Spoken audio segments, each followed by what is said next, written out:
Урматтуу кесиптештер, Кыргыз Республикасынын Жогорку Кеңешинин төрагасынын шайлоо боюнча жашыруун добуш берүүнү өткөрүү үчүн эсептөө комиссиясынын жыйналышынын 2025 жылдын 17 декабрындагы номер 3 протоколу, комиссиянын мүчөлөрүнүн баарысы 5-өө, жыйналышка катышкандары 5-өө, эсептөө комиссиясынын төрагасы депутат Самаков Кубанычбек, Кыргыз Республикасынын Жогорку Кеңешинин төрагасынын шайлоо боюнча жашыруун добуш берүүнүн натыйжасы жөнүндө маалыматы.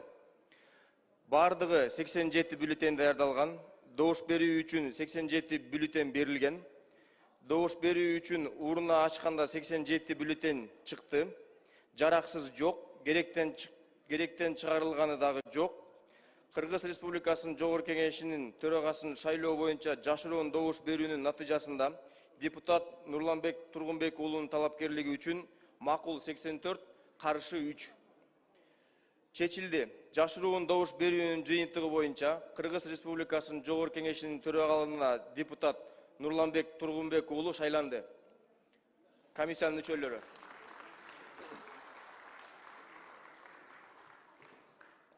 Куттуктайбыз.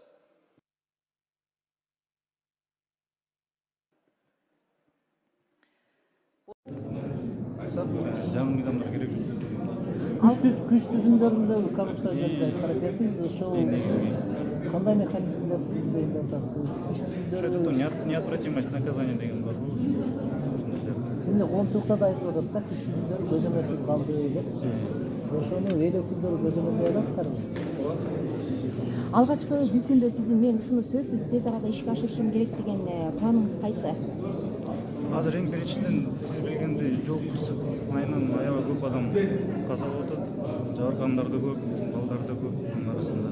Ошон үчүн эң биринчиден ошол маселеге көңүл бурабыз. Сиз бул маселени чече алам деп өзүңүзгө ишенесизби? Ооба, ишенем. Бийликке сын пикир айта алам деп. Бийликке сын пикир эң оңой бул нерсе да булчу. Азыр эле президент айтып кетти. Ар кандай популистти баалап жүрүшкөн депчи. Сын айтсачы, эгерде керек болсо айтабыз. Керек жок болсо жөн эле баалап токтоп. Керек жок. Ошо мен айткандай эле кырсыктар боюнча эң биринчи. Анткени жанагы биз шайлоодон утуп, анан бүгүнкү күнгө чейин чеп чаңгычпасын 5-6 адам каза болуп кетти го дейм. Суроолор берип атасыздар. Мен эми мисалы үчүн көп учурларда көйгөйлөрдү көтөргөндө айрым баягы өзүмдүн кесиптештеримди жакшы билем да. Ак нерсени кара десе, кара экен деп кетип калган көрүнүштө жок эмес да. Баарыбыздын практикабызда көргөнбүз. Биздин журналисттер ушул маалымат, ушул алкакта мындай бир көп сындарга кабылат да. Анан эми биз барган жерде коррупционер экенсиң деп айтсак, ал бизди мактабайт. Албетте эмоционалдык тон менен провокациялык аракеттер көтөрөт. Анан ошол алкактан карап атканда болсоңуз, эгерде биз маселенин курчтугун, маселенин көйгөйүн, тамырын ачык айкын коомчулукка, эми бул жогорку трибуна болгондон кийин маселелердин баарын ачык болууга, көйгөйлөрдүн баарын ачык айкын айтып чыкканга бизде чоң мүмкүнчүлүк бар. Баштапкы төлөм жок Россиянын бардык аймагынан 6% менен үй алгыңыз келеби? Айына болгону 50 000 рубльдан жогору төлөп, кыялдагы үйүңүзгө ээ болуңуз. Planeta 312 компаниясы сиздин ыңгайыңыз үчүн иштейт. Эгер акча топтоп, кыймылсыз мүлк сатып алгыңыз келсе, өз үйүңүздө жашоону эңсеп жатсаңыз, жакшы инвестиция кылууну ойлосоңуз, же болбосо Россиядан Кыргызстанга акчаңызды көбөйтүп кайткыңыз келсе, биз жардам беребиз. Биз сунуштайбыз. Батирлер, жер үйлөр, коммерциялык мүлк, жер участоктары, машина коюучу жайлар, жер алып, үй салуу жана кайра сатууга жардам. Кызматтар: 7 жашка чейин балдарыңыз болсо, 6% менен үй алсаңыздар болот.